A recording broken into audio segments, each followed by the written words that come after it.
British Prime Minister Boris Johnson is resigning after a series of scandals which cost him the support of his own party. Johnson says his replacement will be chosen next week, and he vows to stay in office until that happens. Ian Lee has more from London. Crowds gathered at 10 Downing Street singing and holding signs for Boris Johnson's announcement that he's stepping down as British Prime Minister. I want you to know how sad I am to be giving up the best job in the world. But them's the breaks. Johnson's resignation came after more than 50 members of his own Conservative Party quit and urged him to do the same. Anyone quitting now, after defending all that, hasn't got a shred of integrity. One of the biggest sources of frustration with Johnson was the so-called Partygate scandal. Leaked photos appear to show the Prime Minister and members of his government holding booze-filled social gatherings in the early days of the country's COVID lockdowns. He's a disgrace. I'm just surprised it took him so long, really. What finally brought Johnson down was the crisis that erupted after an official he appointed was accused of groping men at a private members club.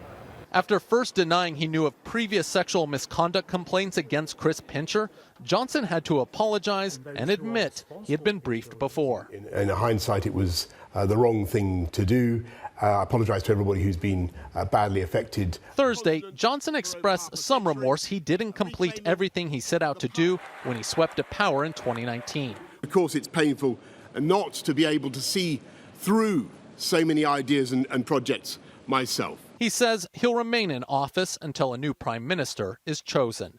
Ian Lee, CBS News, London. For more on this, let's bring in CBS News correspondent Christina Ruffini. Christina, remind us how Boris Johnson came to this position and what ultimately led to his demise from this position. Hey there. I think you got a pretty good summary from our colleague across the pond. And I have to say, I think more U.S. politicians could stand for some of those question time thrashings they get over there getting yelled at in Parliament by different politicians. That's beside the point. You know, he got to start kind of as the mayor of London. He was this bike-riding, messy-haired kind of character.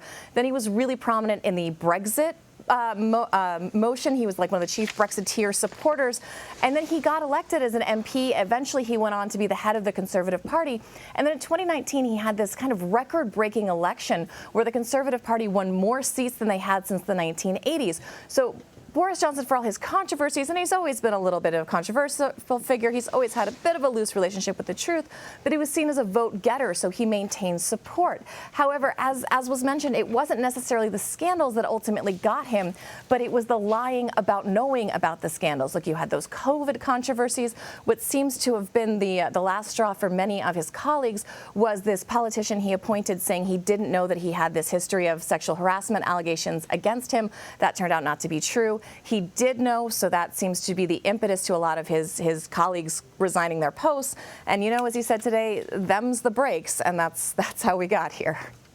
Well, what can you tell us about his recent phone call with Volodymyr Zelensky in Ukraine? The problem when you lose a head of government, and the British system is a little bit different. Remember, he's the head of the party, so the party you vote for the party, not the individual, and then he gets elected. So basically, the same party is in power, and I think that was part of the call, was to reassure Zelensky there's this very tenuous alliance with all these European nations standing behind Ukraine, and anything like this could ruffle it, could rupture it. And so the call was about reassuring Zelensky that the UK, no matter who was in charge, was going to be behind him, that the alliance was going to stay strong. And he said he finished the call by saying, "You're a hero and everybody loves you." Let's talk a bit about the G20. The summit's in Indonesia. U.S. Secretary of State Antony Blinken's there. Russia's Foreign Minister Sergei Lavrov are there. These are interesting times between the two countries, between the war in Ukraine and Russia's detention of American citizens. They're very significant issues between the countries. So would those two possibly meet at the summit? You know, it's like when you have to go to a big family wedding with that cousin you're feuding with, and you'll have to sit at the head table, but you're not really talking to each other. I think it's unlikely we're going to see the two of them meet. It's not on the schedule, but never say never. You know, they're always hoping for a diplomatic breakthrough at any point, and both Ukraine and the U.S. have said they're willing to talk to Russia if they think they can make make a difference. Now, a senior State Department official did say today that it can't be business as usual with Russia at the G7, given the aggression against Ukraine. So there are things that, the G20, the G7 was a few weeks ago. There are things this group of leaders wants to get done, and the U.S. officials said they are committed to making sure those get done, those issues get addressed, and Russia does not derail the progress or the agenda. However, it is the elephant in the room, and it likely will be addressed several times whether they want to or not. Always excellent reporting. Christina Ruffini, thank you very much. Thanks so much.